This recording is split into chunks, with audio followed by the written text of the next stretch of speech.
अब नेक्स्ट चीज़ आती है कि 3 सब्जेक्ट हैं, उसमें से फिजिक्स किसी को बुरी लगती है, किसी को केमिस्ट्री बुरी लगती है, बायो तो सभी को अच्छी लगती है, सभी को इंटरेस्ट आता है बायो में। तो सबसे ज़्यादा क्या पढ़ी जाती है? बायो।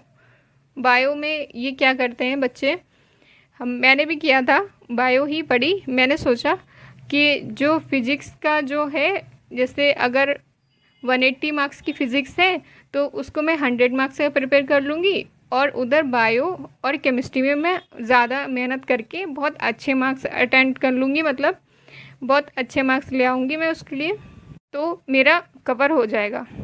उस टाइम तक एक बार को हम ये सोच सकते थे कि फिज़िक्स में अगर हम 100 मार्क्स ले आएँ, उन दोनों चीज़ों में हम अच्छे खासे ज़्यादा मार्क्स ले आएँ, तो हो सकता है कि हमारा हो जाए सिलेक्शन, है ना।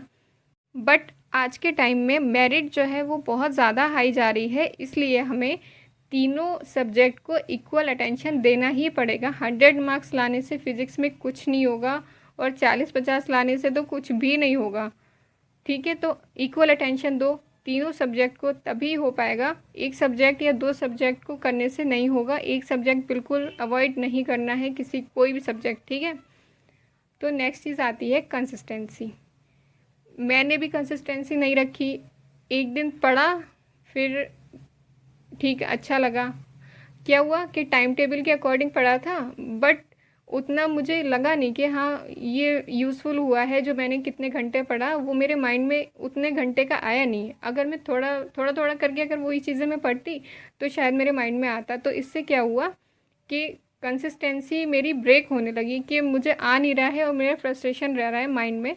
तो कंसिस्टेंसी के लिए सबसे ज़्यादा ज़रूरी है कि आप अपना टारगेट ऐसा बनाओ जिससे आपके डेली के डेली टारगेट पूरे हों, और आपको पढ़ने में मन लगेगा, तो आप कॉन्स्टेंटली उस चीज़ को पढ़ पाओगे। कॉन्स्टेंटली आप पढ़ पाओगे, मन लगेगा, तभी आपको लगेगा कि हाँ मेरी चीज़ें कंप्लीट हो रही हैं। छोटी छोटी पहले टारगेट बना के उसको फॉलो करना, तभी आपकी कंसिस्टेंसी मेंटेन होती रहेगी और आपकी आदत पड़ जाएगी पढ़ने की। अब नेक्स्ट और लास्ट चीज़ क्या है? Question practice.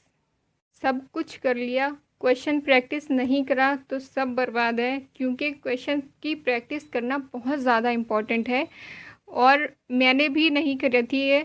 जब मैंने फ़र्स्ट अटैम्प्ट अपना दिया तो मैंने क्वेश्चन प्रैक्टिस नहीं किया, थोड़े बहुत क्वेश्चंस लगा लिए। 10-5 क्वेश्चन लगाने से कुछ नहीं होने वाला है। अगर आप देखो, जितना पोर्शन अगर आपने डेली पढ़ा है, आपके टीचर ने जितना पोर्शन पढ़ाया है, आप उसी को घर, अगर आप बाहर ऑफलाइन कर रहे हो तो घर आके उसी को अब अच्छे से पढ़ के उसी के क्वेश्चन लगा लोगे, वही बात हो जाएगा। अगर आप ऑनलाइन पढ़ रहे हो तो जितना आपने लेक्चर लिया है उसके क्वेश्चंस, तब तो आपको डीपीएस और डीपीपी सब मिलते ही हैं, उसके क्वेश्चंस अगर आप लगा लोगे वही इनफ होगा एक दिन के लिए, ठीक है। क्वेश्चंस को अवॉइड मत करना। ये सारी चीज़ें जो मैंने बताई हैं, इनमें से एक भी चीज़ आप अवॉइड नहीं करो। जो भी मैंने मिस्टेक बताई है वो आप, जो भी मैंने किया है वो आप मत करना। जो मैंने आपको समझाया है वो ठीक ही समझाया है, आप उस पर ट्रस्ट करो और पढ़ो, कंसिस्टेंसी अपनी बनाए रखो।